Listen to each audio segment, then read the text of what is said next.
गुरु सेवा, समाज सेवा, वो किसी मार्ग का पथिक नहीं है, किसी मार्ग का पथिक नहीं। बड़े बड़े महापुरुष जो ब्रह्मबोध हो गए या भगवत तत्व में स्थित हो गए, उनको भी इस भगवत स्वरूप समाज की सेवा करनी ही पड़ी।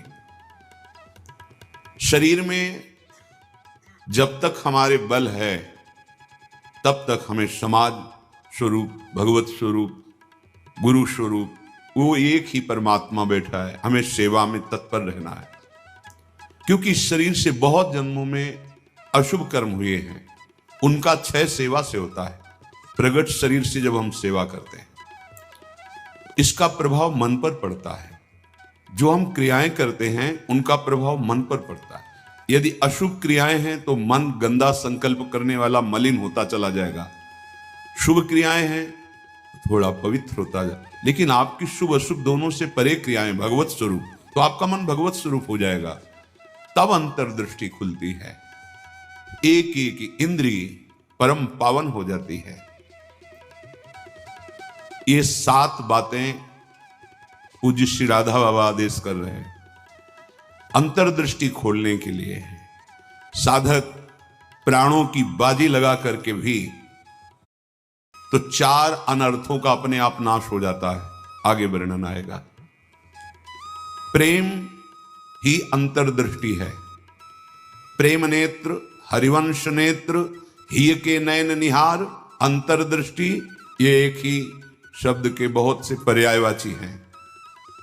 प्रेम नेत्र कह रहे प्रेम न बाड़ी नीपजे, प्रेम न हाट बिकाए, राजा परजा जेहि रुचे, शीस दे ले जाए। समझो, प्रेम ये बाजारू वस्तु नहीं कि खरीद लोगे पैसा देके। प्रेम ये ऐसा नहीं कि खेती बाड़ी है आप मेहनत करके इसे उपजा लोगे, नहीं। बोले चाहे राजा हो या प्रजा हो, जिससे भी प्रेम चाहिए शीस दे ले जाए। नारायण अति कठिन है हरि मिलन की बाट, या में पग पीछे धरे प्रथम शीस दे काट। प्रथम शीस दे काट, शीस दे ले जाए, इसका क्या भाव होता है? अहम का समर्पण, बिका हुआ मैं हूं, मेरी कोई इच्छा नहीं, मेरी कोई चाह नहीं, अब जो ही कहें करें हम सोई, जैसा वो करते जोई जोई प्यारो करे सोई मुझे भावे। बात हो गई। प्रेम नेत्र खुलने का अधिकारी हो गया। ये अहम ही तो नचा रहा है। ये कभी वैराग्य में बैठा लेगा, कभी तपस्या में, कभी भोगों में, कभी प्रमाद में। इसके अनुसार थोड़ी भूमिकाएं बनती हैं भक्ति की या ज्ञान की। आचार्यवाणी, गुरुवाणी, उनकी आज्ञा अनुसार चलने पर हृदय में भूमिकाएं जागृत होती रहती है। ये अहंकारी देहाभिमानी सुधरना ही नहीं चाहता, मनमानी आचरण करना चाहता है। मनमानी आचरणों से ही तो आज तक हम विमुख रहे, सुख से, शांति से, भगवदानंद से। दुख और अशांति, क्लेश और बंधन बार बार यही मन और बुद्धि तो दे रहे हैं। बिल्कुल सत्य बात कह रहा हूं, इसे केवल सुनना ही मत समझ लेना। पूज्य राधा बाबा के वचन। ये 7 आए बिना तुम चाहे प्रेम के प्रवचन कर लो, चाहे सुन लो, प्रेम तुम्हारे हृदय में जागृत नहीं होगा, अंतर्दृष्टि नहीं खुलेगी। श्रीपाद कह रहे अंतर्दृष्टि पश्य वृंदावनस्य, अंतर्दृष्टि से वृंदावन का दर्शन होता है। हमारी देखो बाहर नेत्र तो हैं पर त्रिगुणात्मिका माया के हैं। स्त्री दिखाई देती, पुरुष दिखाई देता है, जड़ दिखाई देता है, चैतन्य दिखाई देता है, अच्छा दिखाई देता है, बुरा दिखाई, ये कुछ नहीं। यहां सब चिदानंद वपु, प्रियाजू की सहचरियां और दिव्य एक पत्ते की कांति के बराबर भी महामहिम वैकुंठ नहीं है। ये वृंदावन है। वृंदावन द्युति पत्र की उपमा को कछु नाही, कोटि कोटि वैकुंठ हो तेसम कहे न जाए। क्यों कि एक एक पत्ते और फूल में मेरी लाडली जू का प्रतिबिंब पड़ता है। पत्र प्रसून बीच प्रतिबिंब ही, नख सिख प्रिया जनावे। कहां वैकुंठ में वो सुख तो सखाओं को भी अच्छा नहीं लगा वैकुंठ का। फिर नित्य प्रिया प्रीतम के अंग सेवी सहचरी भाव वालों, तो वृंदावन अंतर्दृष्टि पश्य। जब तक भगवत साक्षात्कार नहीं हो जाता तब तक बहुत सावधान। इसके बाद सावधान रहने की जरूरत ही नहीं। जैसे मन सच्चिदानंद प्रभु का स्पर्श करेगा, फिर इसको विषय सेवन की स्मृति ही नहीं रह जाती। उसे उपरति अवस्था कहते हैं। एक होती त्याग अवस्था, ये साधक करता है, विषयों के प्रति आकर्षण है पर भोगूंगा नहीं क्योंकि मुझे भगवत प्राप्ति करनी है। दूसरी होती वैराग्य अवस्था, भोगों का सानिध्य है, ये भी जानते हैं कि हाँ ये भोगने में मन बुद्धि कहते हैं कि सुखद है, पर नहीं, वो राग रहित हो रहा है। और एक स्थिति आती है कि भोग सामग्री सानिध्य है, ये भोगने वाली चीज, इसकी स्मृति ही खत्म। जैसे विष्ठा देख करके भोगने की खाने की इच्छा नहीं होगी, वमन देखकर खाने की इच्छा नहीं होगी, मलवत वमनवत विश्वत, ऐसे यहां से लेके ब्रह्मलोक तक के भोगों का उसे त्याग हो जाता है, जिसे उपरति कहते हैं। भोग सामग्री है, भोगने की इच्छा ही नहीं है, ये बोध भी नहीं रहता कि ये भोगना चाहिए, क्योंकि अखंड स्मृति जागृत हो गई आराध्य देव की। उपासक को शांत लक्षण धारण करना है। काम आ रहा है, क्रोध आ रहा है, कोई गाली दे रहा है, विक्षेप हो रहा है, प्रतिकूलता आ रही, अपमान, अनुकूलता आ रही, सम्मान। शांत का मतलब ना हर्ष न शोक, गंभीर, अंदर से गंभीर शांत। पहला लक्षण अंतर्दृष्टि खोलने के लिए सिद्धांत में भी वर्णन, शांति, रव्यर्थ कालत्वम विरक्तिर्मान शून्यता, शांति। अपने प्रति कोई बार बार अपराध कर रहा है, शांत। न शरीर से दंड, न वाणी से दंड, न मन से दंड देने का संकल्प, क्योंकि सब में मेरा प्रभु विराजमान है। बिल्कुल ध्यान से बाबा ने कहा, ये बिल्कुल सत्य सत्य बात कह रहा हूं। प्राणपन से इन सातों बातों का निर्वाह करोगे तो अंतर्दृष्टि खुल जाएगी। प्रेम, यदि आप थोड़ा भी प्रमाद करेंगे तो इनको धारण नहीं कर पाएंगे। पहला ही है शांत, भाव देश में भी पहला है शांत।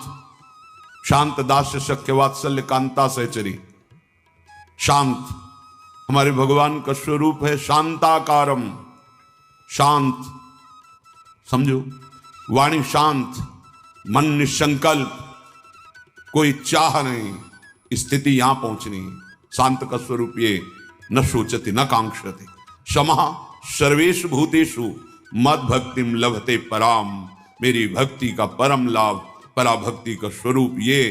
कोई चाह नहीं, कोई चिंता नहीं, कोई भय नहीं, कोई शोक नहीं, ब्रह्मभूता प्रसन्नात्मा, हर समय अखंड प्रसन्नता।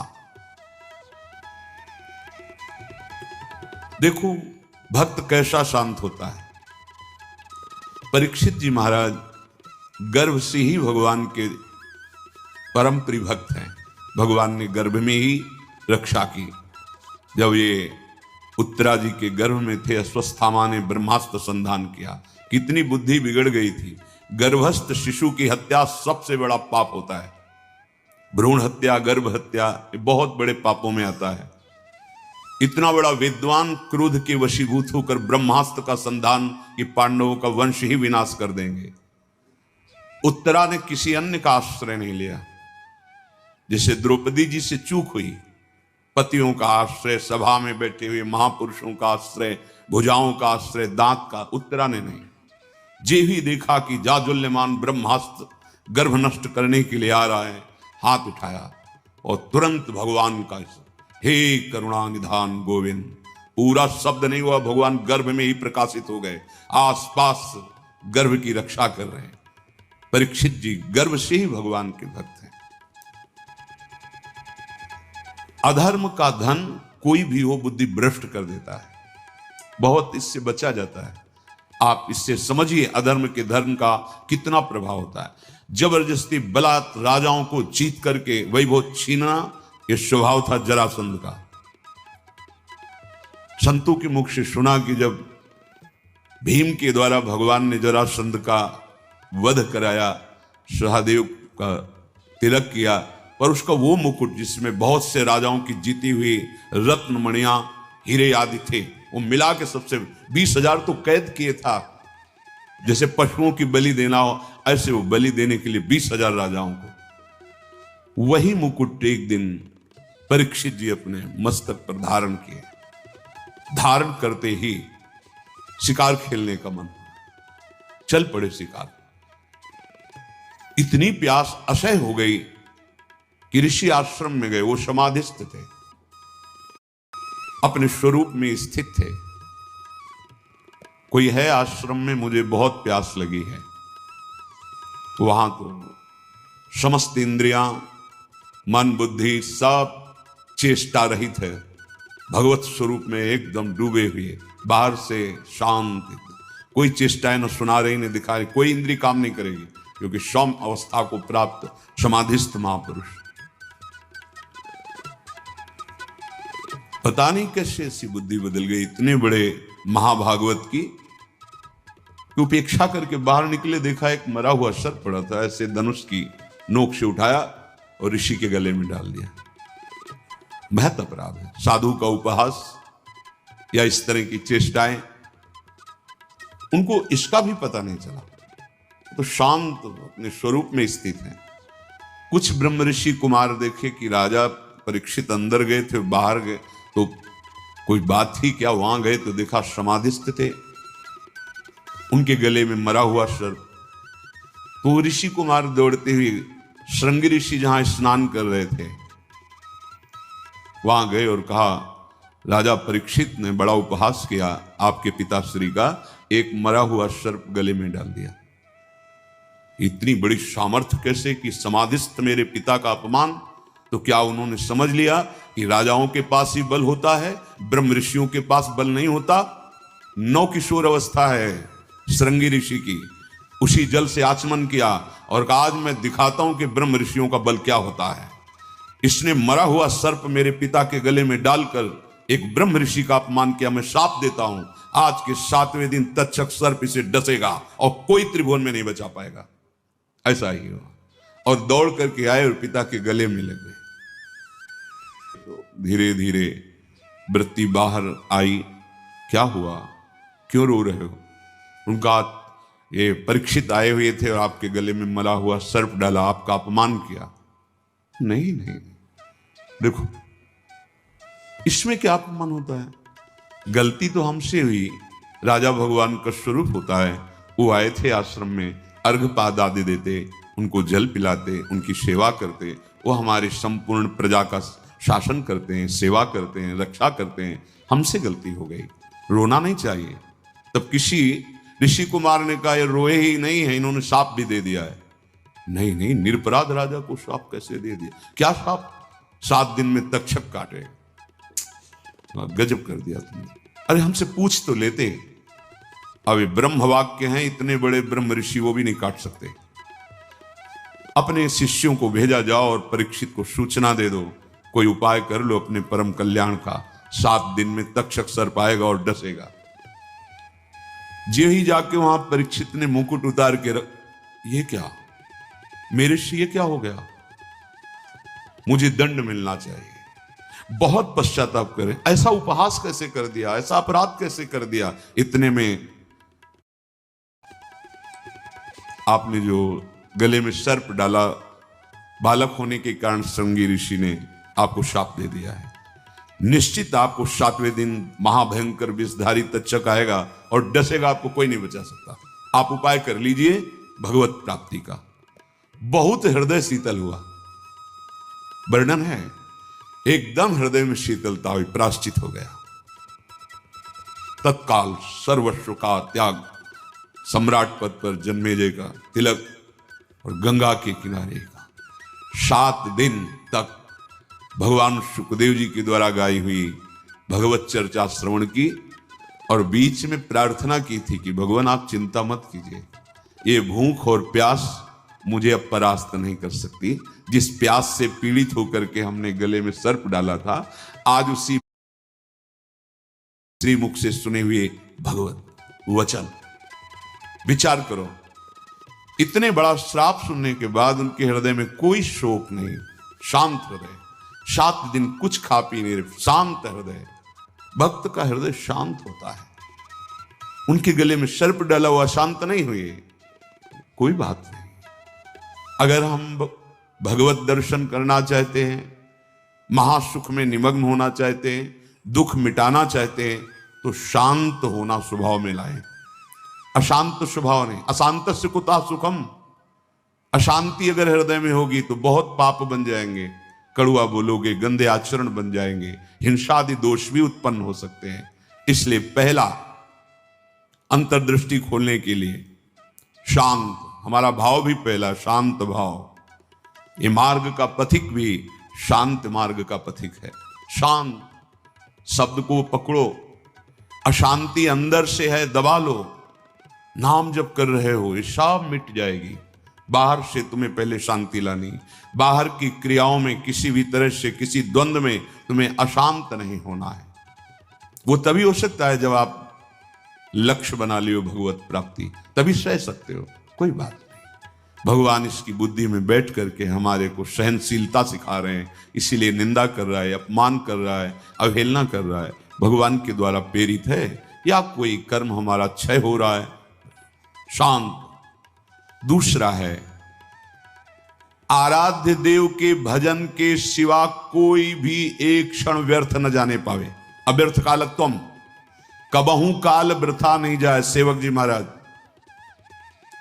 पकड़ो, अंतर्दृष्टि प्राप्त महापुरुष ही जीवन मुक्त कहा जाता है। पकड़ो, कोई भी क्षण भजन के बिना ना जाए। शरीर से सेवा हो रही और अंदर ही अंदर नाम जब चल रहा है, प्रभु के लीला रस से भरे हुए पद गुनगुना रहे। कितना सहज सरल भगवदानंद प्रदान करने का हमें साधन मिल गया गुरु कृपा से। सेवक शरण सदा रहे, अनत नहीं विश्राम। कह वाणी हरिवंश की, कह हरिवंश ही नाम। या तो नाम मंत्र चल रहा है और या वाणी जी गुनगुना रहे हैं। एक क्षण भी न जाए। देखो, प्रयास करो। गुरु कृपा बल में ऐसी सामर्थ्य, अहंकार में नहीं। एक क्षण भी भजन के बिना ना जाए, अंतर्दृष्टि तभी खुलेगी। तीसरा, ये विश्वास कर लो, संसार के किसी भी भोग में सुख नहीं है। कभी तुम्हें तृप्ति नहीं मिल सकती, क्योंकि है ही नहीं। ये भूत के लड्डू हैं, चाहे जितना खा लो पेट नहीं भरेगा, और ना खाओ तो ललचाते रहो। इसलिए तुम्हारा ललचाना ना हो, नाम जप करो। ये विश्वास करो महापुरुषों के वचनों से, भोगों में सुख नहीं है। कितना भोगोगे?